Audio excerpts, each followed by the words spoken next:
Without real truth, we are either prone to obsess over our bodies or neglect our bodies. We either make it the everything or we completely forget it. It's never about the food. It's never about your fitness program. It's what am I carrying? What's the weight that I carry inside of me? And shame is like the heaviest one.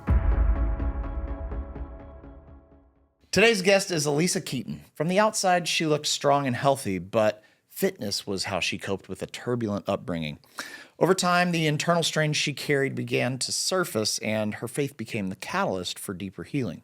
That journey ultimately led her to found Revelation Wellness, where she helps others pursue wholeness in body, mind, and spirit. Before we dive in, just a quick note.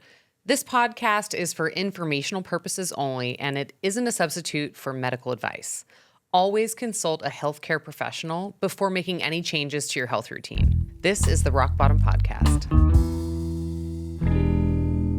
Alisa, welcome to the Rock Bottom Podcast. It's so wonderful to have you here with us. I love this. I love sitting down face to face, having conversations. It's gonna be a good time. Perfect. So we first met about 20 years ago when we were attending a Bible study at Phoenix Seminary. That's right. And we were just reminiscing about Daryl Del Husay. Yes. Such a great man. Yes. The Book of Ecclesiastes. Book of Ecclesiastes. Such good wisdom. That's right. Yeah. And I think you have a lot of wisdom to share with us here today. You reached out. We reconnected via Instagram when you saw our episode with Leah Hope. Yeah. Well, and I saw your documentary. Let's be real. You saw Breaking Big Food. That was what really, Breaking Big Food, because Leah was in that. Yes. And she had posted it on her Instagram about, hey, you guys, this is out.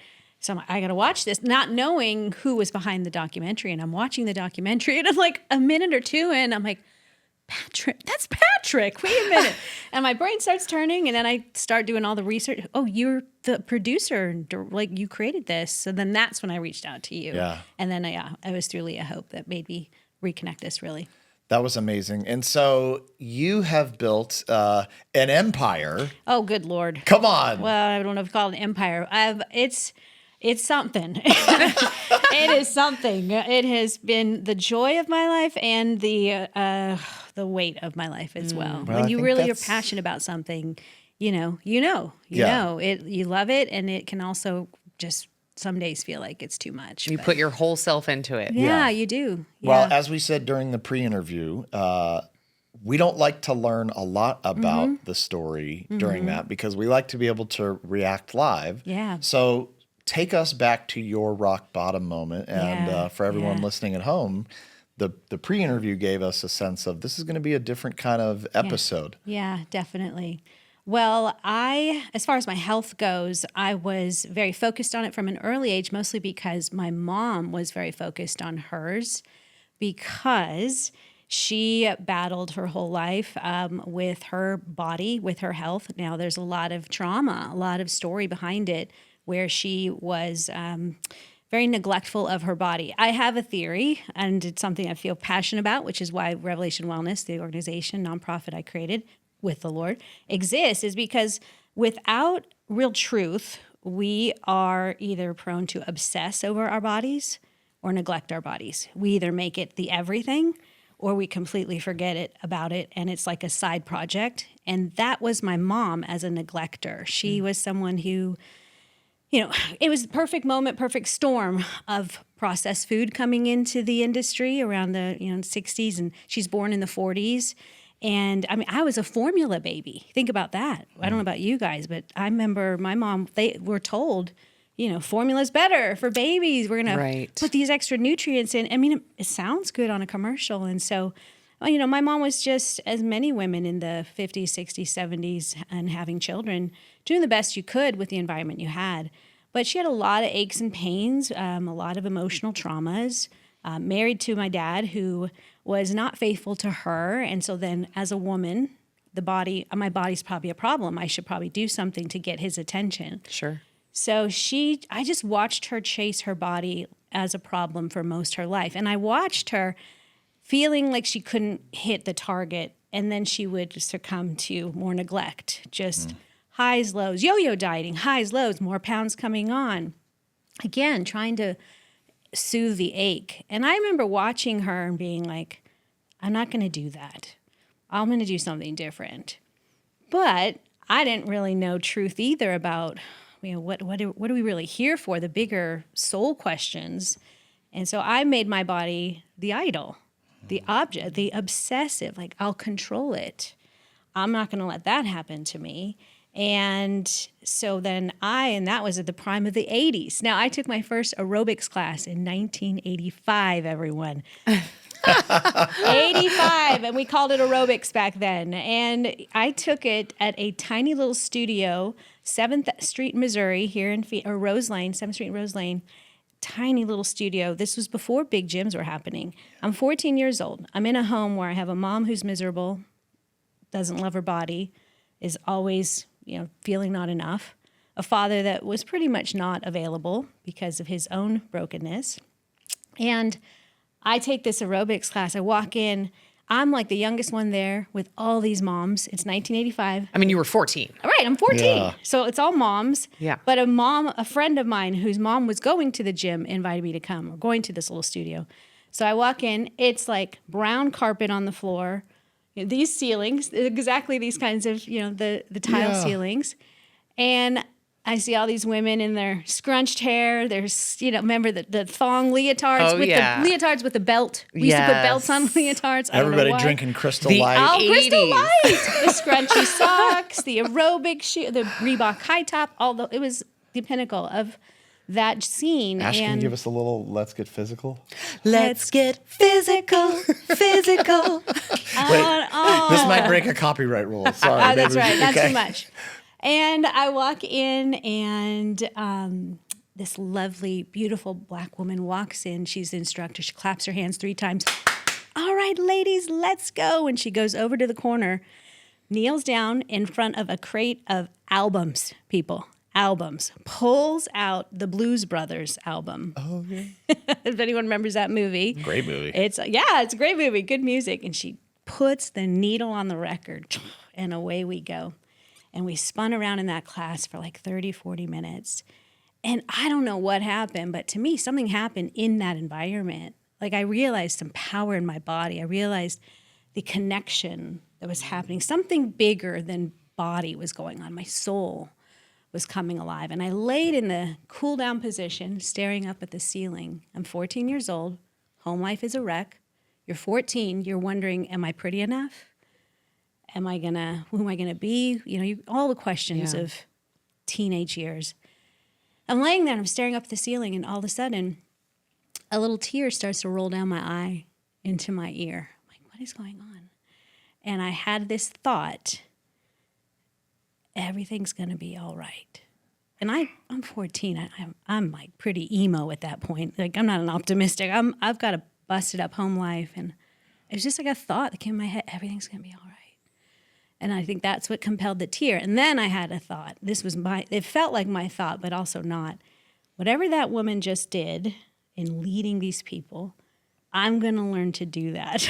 I didn't even know what it was. I'm like, whatever that was. Yeah. And so I started to save my babysitting money to go work, move my body there. And I just loved it. And it was. I know now, fast forward, I know now what was happening is I believe it's about all exercise. The point of exercise, no matter if you're doing CrossFit, Zumba, going for a run, the purpose of exercise is it's a purposeful activation and modulation or regulation of our nervous system, period.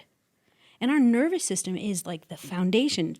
Psychologists will agree, health critics will agree that our nervous system is really running the show. It's mission control. And if we don't feel whole and balanced and peace and food, all these external things are part of it. But internally, if I'm not at peace with me, this is going to be a crazy game.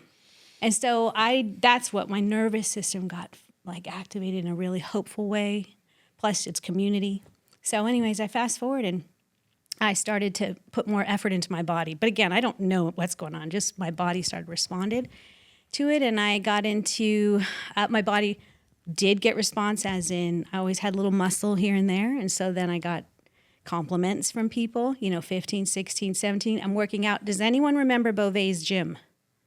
Beauvais. I don't. I don't. Oh, Beauvais Anyone Gym. How do you listening? spell that?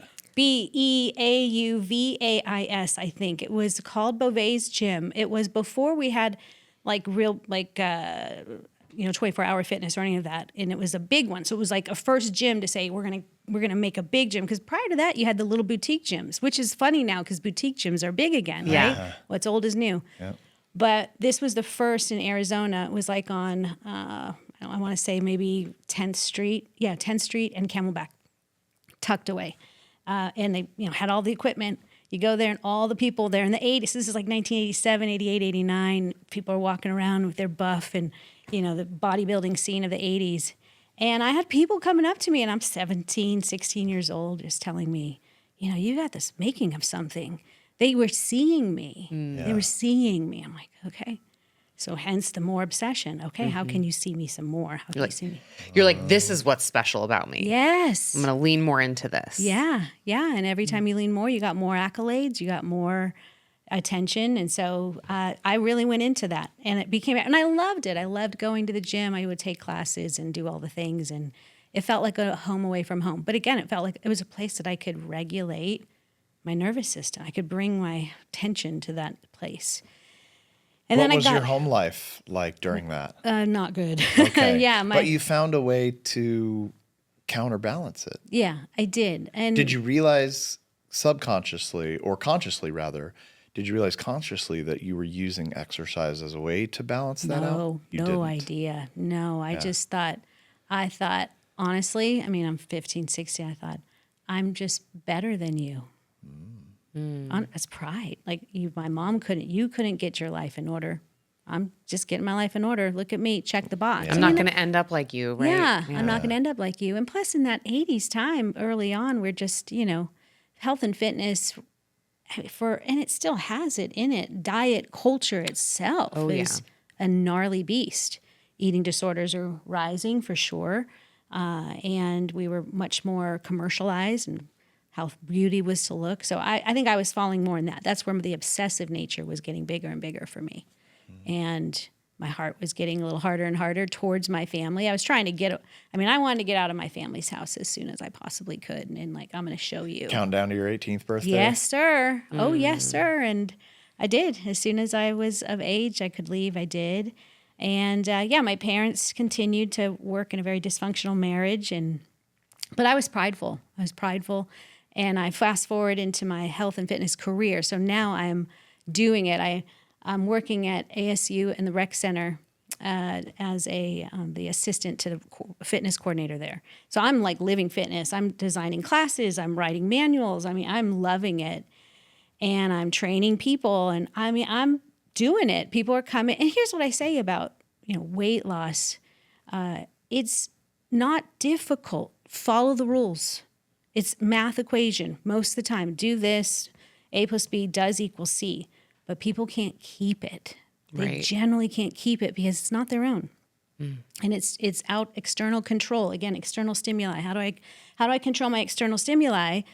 But internally, I feel out of control. And that's where I started to see every client I was helping, they could get good for a little while and then would fall back. Or they couldn't even get going and they would just fall into a pit of shame. Obsess, neglect. So that's where I started to feel like something else is going on here. What is it? Why can't people hold this? Meanwhile, I'm now married, going to figure out, I'm going to have the perfect life. I'll show you. Look how great my life is going to be. And we were almost divorced in year one because internally I wasn't good. Externally, I could work it out. I could eat. I could control. You were like the picture of health and having it together. Absolutely. I had a line of clients that wanted to train with me. I was making more money than my college graduate friends out of college, because they're working their 8 to 5. And I got this personal training job, and I've had a program, and it works if people work the program. Yeah. But when they stop working the program, it don't work. And so then you got to find a new person to work the program, right? Yeah. So I just got kind of frustrated with that. But really, my marriage, I ended up repeating the same, kind of pattern that I saw in my own mom. My mom's lie was, if my husband would just love me, then I'll be okay. Hold on. Let's pause on that for a second. Yeah. Yeah. If I was loved, if I would be loved, I'll be okay. Right? Yeah. Yeah. From someone else, Yeah. probably completely ignoring the fact that she's not loving herself. Totally. And meanwhile, grew up in this was what was really really got under my skin, is that they were believers in God. Like, they were Christians. We grew up Catholic first part of my life, which we didn't really have a relationship. It was just more of something we did culturally. I'm Hispanic, so Mexicans, Hispanics generally, Catholicism. But it was dead to me. I didn't really get it. But then my parents, because there was such dysfunction, they almost got divorced when I was around 13 years old. And I was like, yes, please get a divorce, because this is chaos. Could we end it? Wow. But I lived on a neighborhood where my aunt and uncle were Mexican. We all kind of live on the block together. Yeah. My great aunt and uncle, Uncle Tony and Aunt Lala, lived about 4 houses down. They were Catholic too, until their daughter, Janice, was in the Jesus movement. She was a hippie. Like, she was a hippie doing crystals at ASU, doing the whole thing. And the Jesus movement swept in. She literally had an encounter with Jesus Christ. Like, a visual came into her life, turned her. She threw her crystals away, threw her drugs away, came home to her aunt and my aunt and uncle, her mom and dad, and was telling them, it's Jesus. It's not Catholic. We need Jesus. And they were like, shut up. What are you talking about? You're crazy. You're crazy hippie, more drugs. She would spend every day in her room with her Bible, my Aunt Janice, just praying for her mom and her dad to know Jesus. And one day they ended up, like, it's a crazy story of how they had revelation of Jesus. He came into their room. My aunt was screaming, who is this man? So it's a whole nother story. Wow. But Different what I say, episode, different but yeah. episode. Yeah. Boom. I want to And learn. so my parents live 4 houses down. Their marriage is a wreck. My aunt and uncle are now born again Christians. Their souls are kind of set on fire, internal landscape. And they walk over to my parents and they basically tell them the gospel, even though they kind of knew it. Again, this goes back to just soul.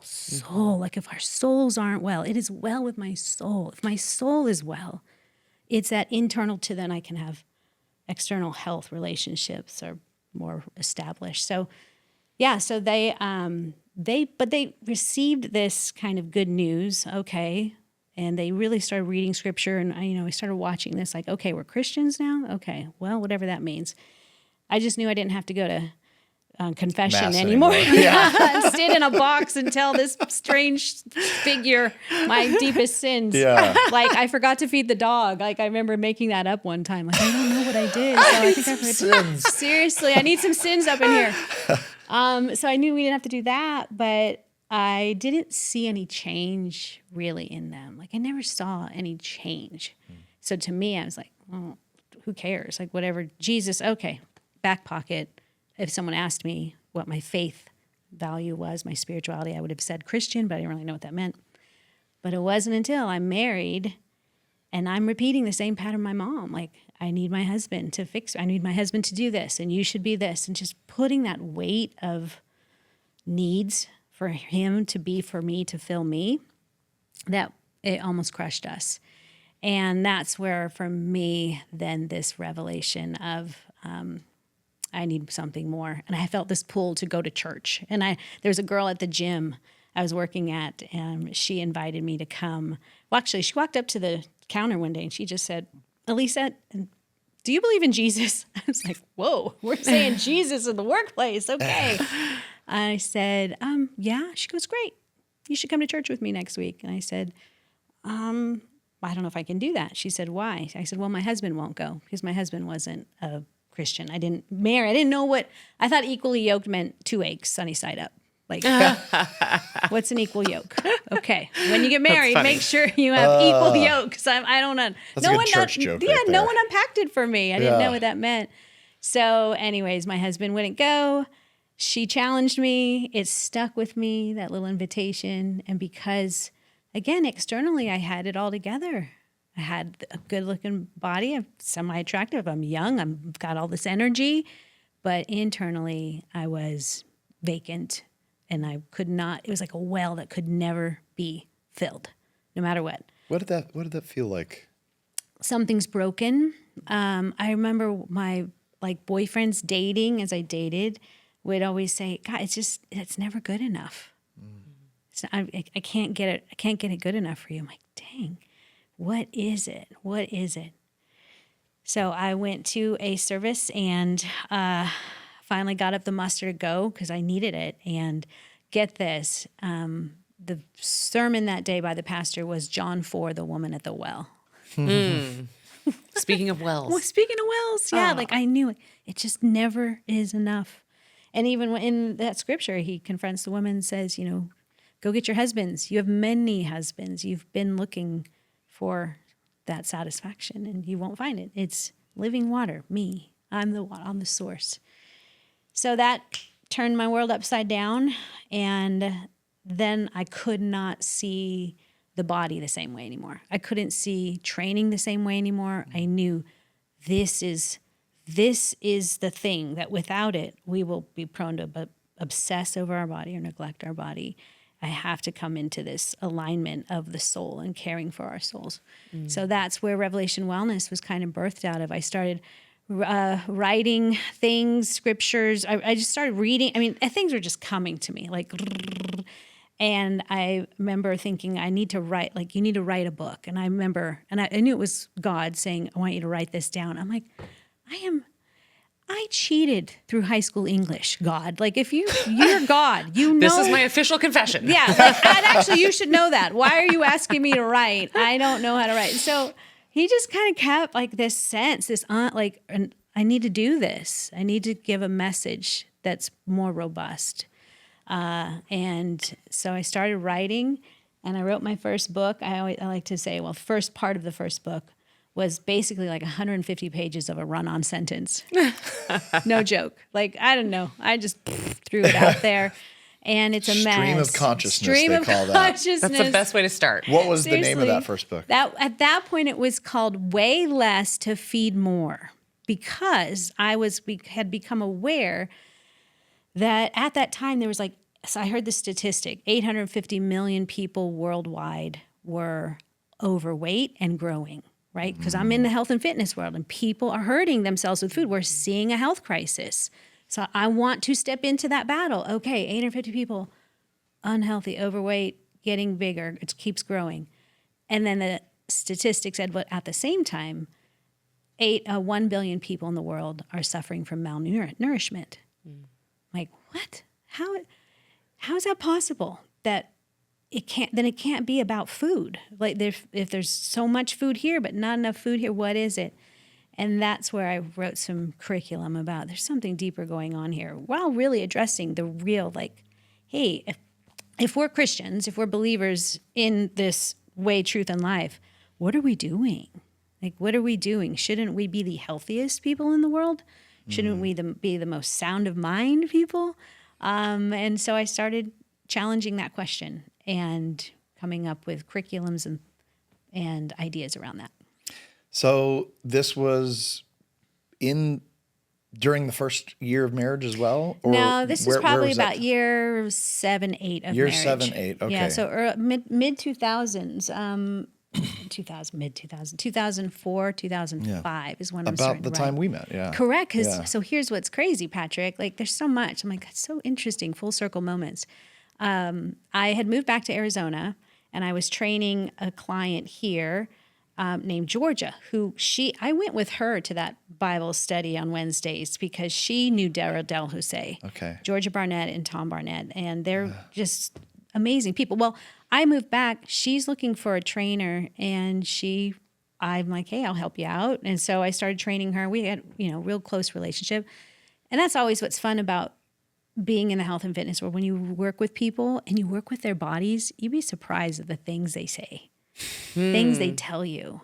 They just feel like they can trust you all of a sudden. Yeah, but it's co-regulation. My nervous system is here for your nervous system. So, all right, I think, and I'm moving my body because of that. And so she really was a believer in me, and she was the one that gave me the first seed money to start Revelation Wellness. Yeah, and that was in that Bible study that during that time. What year did you start Revelation Wellness?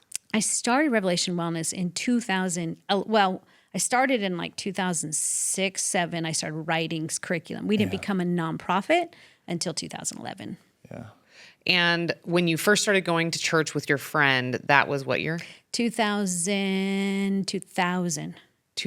Yeah. And that was also kind of the rock bottom when you were like, your Yes. marriage was on the rocks and you're like, 1999 was not a good year. got Prince got it wrong. That you was did not party that was like not that my in party 1999. year. No. Take us into some of those. So you start sorry. going to church and you go home and you tell your husband like, hey, I really enjoyed this. I think I'm going to go back next week. Like, how did he receive this? Such a great question, Ashley. Well, again, I married him. He was not anti-religion. He's British. My husband is British. Oh, cool. Keep calm, carry on. Yeah, love like that. so. Hello, but for a second, we're like the beginning of a joke. A British man and a Mexican woman walk into a club, right? Like we're spicy, and I'm hot. He's cold. Spicy and proper. Totally. But we need each other. That's why now I can see, oh God, you're so funny. Because he does balance me out. He's very reasonable, not emotional. And I bring him up a bit with a little bit of charge. But when he saw me going to church, he was like, okay. I could tell he felt the hooks coming out of him. Like I was releasing him as I was going to church. I was I put all my attention in, okay, he's going to save me. He's going to complete me. He's going to, fix this ache inside of me I'm going to focus this devotion towards Jesus, towards this truth that I've discovered. So I think he saw that and was like, okay, good for her. Hey, our marriage is a little bit better. Then he started to get curious because he's a smart man. He's a very, very smart man. And he was interested about it, started asking some questions. I do remember one day, this is always a funny story. I was walking down the hallway going to church, and he stopped me, put his arms on my shoulder, and he looked at me. He said, "You're not going to be a Jesus freak on me, are you?" I looked at him, I go, "Oh no, totally not. Never. Never."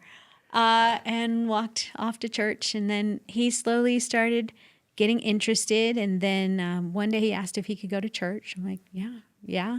And honestly, part of me was like, I don't know if I want you to come because this is like my thing. It's just so, but then I also wanted him to come because I wanted our marriage. Like I knew that's what God wanted, but I also was like scared. Well, you were probably nervous that maybe he would spoil it for you, like with his maybe skepticism or something. Right. And you were like feeling so good in that space. Totally. It's like a little bit of a risk. Well, it's also like it's almost like I hope you like my friend. Like I've met this new friend. I really I want this relationship, and if you don't like it, then what will happen? Right. So anyways, he ended up coming, and then he ended up, the gospel's the gospel. It's alive, and it got him thinking. Next thing you know, we're headed off to Barnes & Noble bookstore. God, bring back the Barnes & Noble bookstore. There's one on Shea and more and more. Shea and 101. Yeah, It's there's the a new last one one. over on 24th Street and Camelback as well. But either way, bookstore. And he started like picking up C.S. Lewis. Right, that's a good one to start with. I didn't even know. Gateway drug to Christianity Totally. is C.S. Lewis. Yeah, Amen. for sure. I didn't even know who C.S. Lewis was. I'm like, all right, but he knew being British. He knew those ties. So he started reading, and then he was like, okay, this is true. Like this, wow. And so he received, kind of received like the Holy Spirit. He's very proper. Like he's very like, what do I do now? Yes. And Where's the manual? Yes. Where's the manual? What's next? And I had happened to become very good friends with a woman, the pastor's wife at that little church that I walked into because my friend challenged me to come. It was literally a tiny little Calvary chapel next to a 99-cent store. Just a little, probably not much bigger than this, maybe twice as big as this. And the Calvary chapel pastor and pastor's wife became my friend. Now, here's a funny part of the story, too. Her name was Melissa. And she knew what I did. She actually came and would take my classes at the gym. Again, back to like just movement, like whatever that woman learns to do, I'm going to do that. Like I was doing that. I was moving bodies. People always would feel joy in the classes. One day, Melissa said to me, and this was before I really was starting to write anything or do anything. I was just kind of, things were starting to percolate inside of me. Like, I think there's a bigger message here about the body. I'm not sure. She looked at me and she said, Lisa, we've been studying how God makes all of us for a purpose. Like everyone has a purpose. Everyone has a gift and a call and a purpose. She's like, I think yours is this whole health and fitness thing. I think it's yours. I said, oh, okay. And we're driving. And she's like, you know, they do have this thing called Christian aerobics. And I looked at her, I said, Melissa, that is lame. And I will never do that.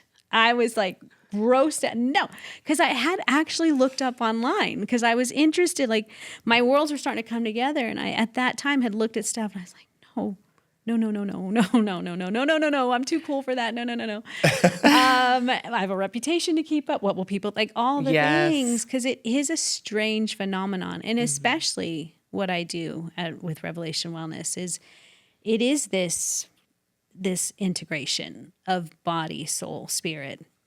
And it's weird. It can feel weird sometimes, but it also, for people who obsess or neglect their body and are prone to captivity, have prone to like feel like their body's always a problem. Because if you believe you're a problem, your body's a problem, and that is the guise you live under, I don't care how many the exercises, supplements, things you do, it will constantly come back. These are the things we know at our cellular level. If we know that we're not well, we manifest that out in so many ways. And then we're less likely to make better decisions. So anyway, fast forward, I end up making Christian aerobics. Spoiler alert. Let's not call it that, though. Well, it's like we train people to love God in their bodies. How about like soul aerobics or something? I don't know. No, let's not even use the word aerobics. That's so 1980s. Yeah, maybe that's a little we just call it soul work. It's training to love your body. That's what we do. We train people to love God and their bodies. So give the audience a definition of what Revelation Wellness is today. What it has become. It's grown into a network of over 4,000 health and fitness professionals around the world who are Christians who have been, have read the truth, and they're like, wow, have often struggled with their own health, either in whatever capacity. We've got our obsessors, people that have come off and hung up their competition shoes and to say, I want to have a purpose greater than that. And we have people that are still working to get out of the neglect patterns of much trauma and pain. And they either become coaches or instructors themselves to then go lead others in their community. Yeah. We also have programming online for people that can't find an instructor. We have all kinds of content programs, and I author books and just keep that message going out if there's an invitation to something greater. So what's my experience like if I want to go to your website and like start to get involved? Yeah, if you go to the website, there is a kind of new to here tab, and we show you some options. We've got I always tell people that kind of a gateway place is our podcast is a great one, and that's totally free, much like yours. But also then we have what's called a membership for $25 a month. People can join. It brings them into the group where every month, that's where I am doing live workshops, and we do like the real stuff. We're talking about, blood sugars. We're talking about TDEE and just getting honest about, I always like to say it's where our biology meets theology. So we're going to consider there really is something here of our biology. You can't neglect it. We can't just say, oh, it's all spiritual. Let's just pray this away. There's real concrete things to do. There's also real neuroplasticity. There are reasons you keep choosing the drug of choice, and not to shame it, but could we look at that? Yeah. Could we undress it? And could we see what is really true behind that? And that drug of choice might be shame. Absolutely. Always. Yeah. Right? Yeah. Or fear. I think at the end of it. I'm not good enough, unworthiness. It's never about the food. It's never about the food. It's never about your fitness program. It's at what am I carrying? What's the weight that I carry inside of me? And shame is like the heaviest one. I really love that you have kind of at like the foundation of your program, the education. And it's like it brings people to a place where they can start learning about their biology, the why behind all of this, instead of like, hey, I've got this fitness plan. If you follow it, you're going to lose weight. Totally. And it's like, that's all there is to it. That's the part, like you said, that is the disconnect for so many people. that they can't stick to it. Yeah. And so you're bringing them in and you're basically creating an education platform at a price point that's incredibly doable for most people. You mentioned something earlier about, it doesn't matter if you're running or if you're doing CrossFit or if you're doing yoga or whatever it is. It's really all about nervous system regulation.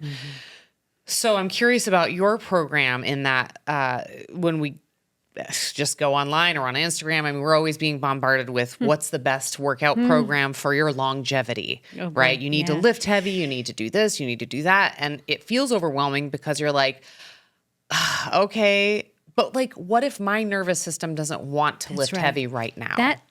I am literally in a moment where I'm like, I think I'm supposed to just stop lifting for a minute. I'm tired. I'm tired. Like I feel it. I think that's really what's important is that we have agency and ability to have self-awareness of what does my body need? What are the messages being sent to me? If I go to work out, and I was going through a great season where I was loving weight training, which honestly, I've never really loved weight training. I've always generally been a cardio girl. I love to go for a run or walk. But those started not feeling good. I started noticing pain in my knees. I started noticing some signals like there's inflammation. It was a lot of inflammation. So I pulled back from that and I went to some strength training. And now I'm like, I'm not feeling that either. So I think to your point, we do help people to really become their own trainer, like have agency and to listen to that intuition. But no one's really taught people to do that because we've just said, would you just tell me what to do? Yeah. You just push the easy button. And maybe start there too. I mean, that is the benefit of a trainer at the beginning. Yeah. There's so much equipment at the gym. You're nervous. You don't want to feel stupid, et cetera. So starting with a trainer just to get the body moving, great. But with the eventual goal of like hearing yourself. Yes, absolutely. And that's why with our programming, when you come in, we have what we call the Daily 4. So inside of the RW Plus membership, there's just 4 things we lay out as an invitation for people to do. There is a movement, cardio or strength training. It's designed so that there's 2 days a week of strength training, 2 days a week of cardio, some mobility. So it's just robust. We're not making Olympic athletes at RW Revelation Wellness. We're just inviting people to live a full life, have a body. We say this a lot. Our bodies are not for vanity. They're for ability, right? It's ability, like vanity. Vanity. That's right. It's a chasing after whatever you have today. It's going to leave. And I think it's the other thing. We're not really good in America with grieving and like loss. We call old people. We were afraid of getting old. We're afraid of being fat because that means we're out of whatever is the model. Less than, right? And that's just the stuff.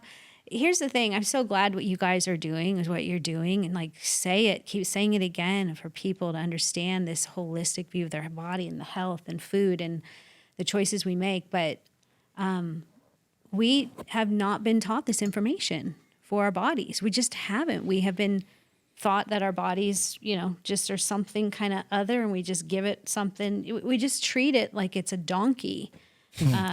Well, we've all been a victim of marketing. Absolutely. From beauty products to food products to diet programs to workout programs to everything. And there is always someone to be paid at the end of all of that. That's why no one teaches us to listen to ourselves, because there's no money in that. Hey!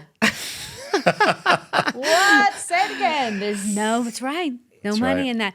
Can I tell you, I think if I could sell something right now, it would be 2 things. Remember once upon a time, you guys, we walk around with water bottles. Remember back in the 70s, we just drank out of the hose and the sink, and that was water. Someone came up with, we need to sell some water. And now we all buy water. And there's valuable reasons why, because our water system, but still, like we buy water now. If I could sell silence and solitude. Whoa. You would be a wealthy woman. Wealthy woman, if people wanted it. If they wanted it and they understood the benefits of it. Because all this noise. Well, I think if you asked 100 people if they wanted silence and solitude, there would be a very high number of them that would say yes, but they would also probably say, I don't know how to get that. I'm panicked because my nervous system knows this. That's right. And if I have to interrupt it, then that feels like this. Yeah. Like, oh, no. I'll have to actually hear my thoughts back to, and that's part of what we do in RW, Revelation Wellness and Membership, is we're opposite. So the world will tell you, do this, and just add more to the treadmill and the plate. And like, now we'll try this. And you're still humming at 6 miles per hour. Instead, we're like, hey, we're going to slowly ramp this thing down. I love that so much.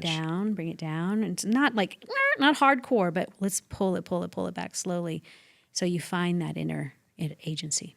So incredible. How many people do you have in your group or your community, rather? Wow. When we have our instructors around the world, they have their own communities, and not all of their people are in our community. Our online community is for people who can't get to actual people, because we would actually prefer people to be with people. Yeah. Yeah. In person. In IRL. person. Yeah. Yeah. Back to co-regulation. Yeah. That's why that class brought tears out of my eyes. I did this with other people. I didn't just do it alone in a room. So On Zoom. yeah. So we have probably online about 2,000 members that they don't have instructors, or they do, but and then between those other instructors out there with, anywhere from 10 to 40 people in a room, it's multiplying.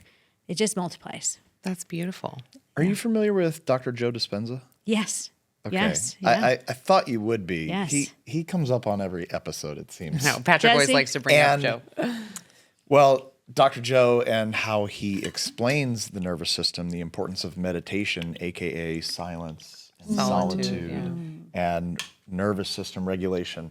Ash, what was that, 2 nights ago at home? I felt like you said it in a really good way. I wonder if you could test out that language here. Tell me. Well, I think what it kind of boiled down to in my mind of his brilliant way of kind of explaining a very complex biological scenario is the body follows the mind. Yes. The mind and your thoughts essentially send a cascade of chemicals to your body. Yes. Based on the thought. Yes. So if you are thinking thoughts of fear, anxiety, less than, mostly it comes down to fear, let's face it. Come on. But if you're thinking negative thoughts like that, it basically sends a cascade of cortisol and fight or flight type of adrenaline chemicals. Exactly. So it literally tells your body, we're in trouble here. We're not safe. We're not safe. If you're thinking thoughts of gratitude. If it's constantly doing that, come on. What can't the body do? Well, yeah, if you're stuck in that zone where it's constantly making these stress hormones, of course, your body has no time to repair, rest and repair, right? That's right. I wrote my second book, The Body Revelation. That's what we talk about, is the fact, because we get people who say, okay, I know what's right to do. I know what I should do. But dang, I still struggle to do it. And often it's because there's been so much chronic stress in their life. They've lived under fear, something in their life. I mean, just the trauma, capital T, little t. And all of us are living in, the world is noisy, back to just, it's humming all the time between our phones and information and how fast we're moving. We're at a higher pitch than we've ever been. So we have to all check in with our own chronic stress, because that's what he's saying. If your mind is in a state, stuck in a state of you're just cascading cortisol. And cortisol isn't bad. We actually need cortisol to do work, to go to the gym, to do the things. It's the chronic, ongoing state. And when we have chronic stress, it changes the organization and structure of our brain, making it difficult to think, feel, and choose right, period. Yeah. So if we don't stop, exactly what you said with him, we have to stop and think about, it's called metacognition, think about what I'm thinking about. Yes. Then I can change something. Yeah, and it's affecting people's sleep, and you can't even get rest and repair while you're sleeping, That's right. Because you're still stuck in that Still state. stuck. So to take time for yourself in prayer, in silence, in just in a moment of gratitude to get the feeling of the life you want, the feelings you want to feel, that actually releases those chemicals that are saying, hey, we're in a safe place right now. We can actually repair. That's right. All is well. That's Even if right. it's for that just 10 minutes of the day that you can spend, do it. I'm Your telling body you. at least has those 10 minutes. And then I think once you start small, you can start to prioritize it more because you remember how good that felt. Amen. That's right. There's a part of our brain called the OFC, orbital frontal cortex. It's in the prefrontal cortex area, which again, if I'm in a state of stress, I don't really operate well at my prefrontal. I'm working from my amygdala. I'm limbic. I'm thinking. I'm having memories. I'm emotionally charged, where my prefrontal wants to like, hey, let's reason. Let's think this through. But our orbital frontal cortex, what it does is it's our this or that part of our brain. So it always knows whatever you like, and you go, this is pleasurable for me. Then your orbital frontal cortex says, oh, okay, this is pleasure. Great, this is what we like to do. So let's say if we like McDonald's, every day or whatever it is, we drive home from work, we really like how that feels, whatever. Okay, well, that's always going to win until something else is presented that kind of offset. But you're going to have to fight to get that. Again, silent solitude. I'm going to have to pull it over. And the orbital frontal cortex goes, okay. But you have to tell the orbital frontal cortex, we like this. You have to change the program. Yeah. Yeah. We might only like it this much. We really like McDonald's. We like this a lot. But that's okay but you got to dress it. You got to give it some weight. Say, but here's what I really liked about that. And you got to really give it some words. Then the next time you're presented with the option, it gets a little more weight and a little more weight and a little more weight. I mean, Anna Lemke wrote about this in her book, Dopamine Nation. Great book. Dopamine Nation, I'm gonna have to everyone. put that on my list. Help you understand why we keep doing what we don't want to do. But yeah, we can slowly shift those weights, but you can't.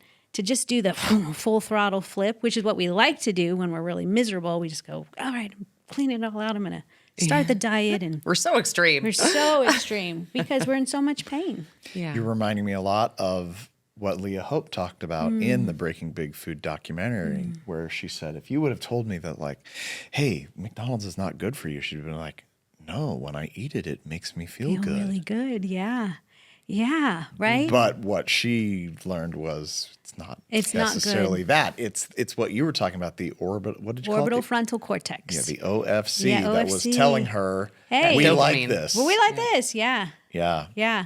And I love, not to dote on Leah for a second, but I don't know if she's. Dote as much as you I want. don't We love love her. Leah. I love her too. I interviewed her as well on our podcast. And when she said that she began her beginning, well, first of all, by flipping the script from I'm going to stop losing weight and start gaining health. That's just not forget losing weight this year. I'm going to gain health. Yes. Okay, what does a healthy person do? And I remember she said she started with eggs for breakfast. Yeah. All right, I'm going to have eggs. I think healthy people have eggs for breakfast. I'll do some eggs. And that's all she did. One thing. Yeah. The rest of the day, she did whatever, but that was her one thing. Orbital frontal cortex. She just put a little bit there and said, okay, I kind of liked eggs. And that's BJ Fogg, Tiny Habits. Love him. You can slowly shift it. Yeah, I think when people feel overwhelmed and they try to do everything all at once is when it's a recipe for failure because we're Totally. just not made that way. No, it feels good for the minute. I mean, just like it feels like relief. I'm going to stop the tapes in my head, but it doesn't get to the source. I have a question on nutritional supplementation. Is that a part of your group at all? Do you recommend no, anything? we don't, because we have so many people and they rep different things. We just kind of keep it to hey, we trust you all. Make sure, we're big on people aren't for profit. Right. There's a whole line of MLMs and things like that where they're you got to sell those products. I'm like, we're actually trying to help people heal, so people aren't for profit, but believe in what you're saying. You're just educating them on the basics so that they feel empowered to go ahead and make their own choices. 100%. Yeah. Because if we did a swath, it just doesn't work. Everyone's so individual. Yeah. Yeah.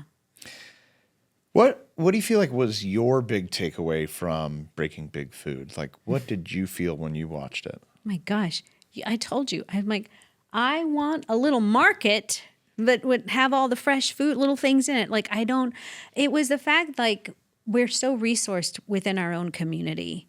There is actual resource here. We've relied so much on the easy way of big food industry, just making that easy button instead of simplifying down what are the whole perfect foods that are just going to be good for me that I need.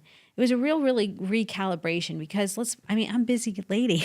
I'm busy. I was saying to you, I'm like, I can't always make it to the farmer's market on Saturday. Right. But if there could be a market that was just, some basics, I find even Sprouts and places like that to be overwhelming. It can be, yeah. There's just more, things in boxes. I'm like, I just need the basics. Well, we're going to take you over to Firefly I know. Organic Coffee and Market after That's this for your first shopping experience. And it's the market. Fresh Sourdough Day, so congratulations. Oh, come on. Bread Day. Woohoo! You always a guys good must have day. the best food available to you all the time.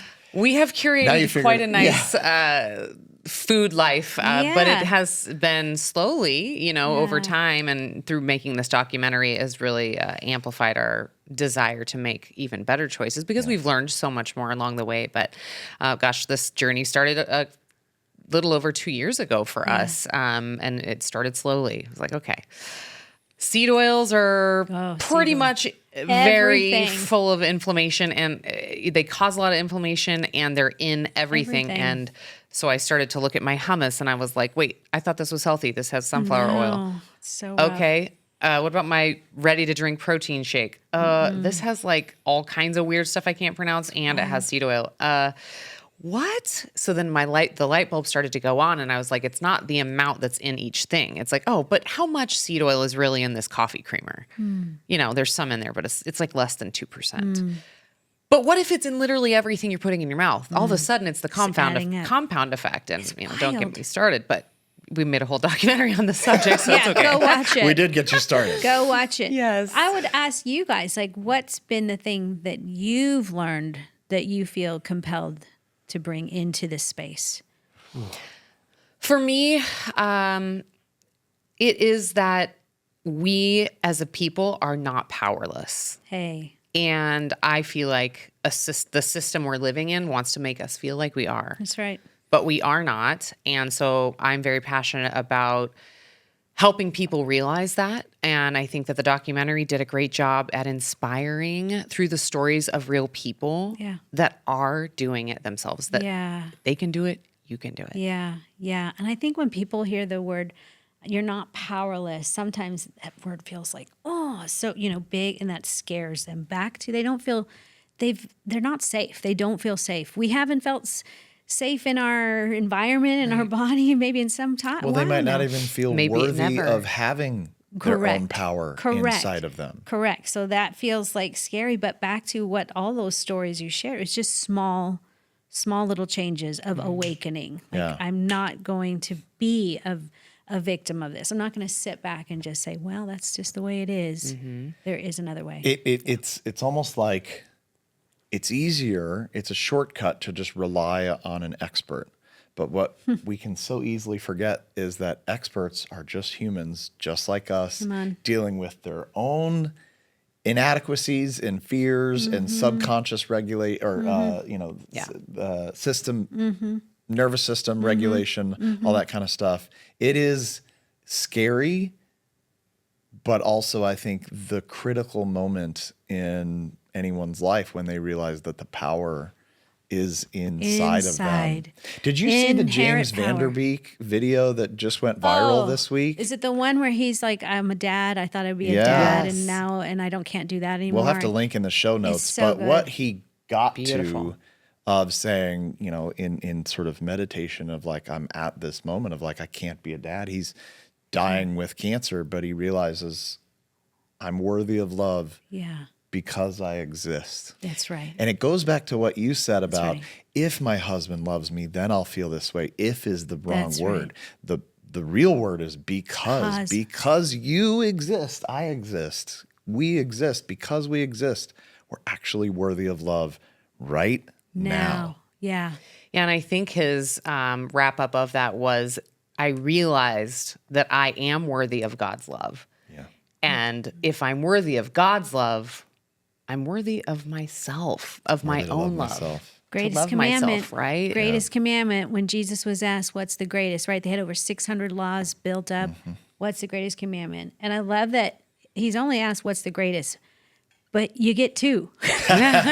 Love the Lord your God with all your heart, soul, mind, and strength. And that can be hard for people. That's why I understand people. I mean, I didn't want to love God. I saw my parents loving what kind of God? Like, why would I love your God? It's not, you're not loving me well. Like, nothing's changing here.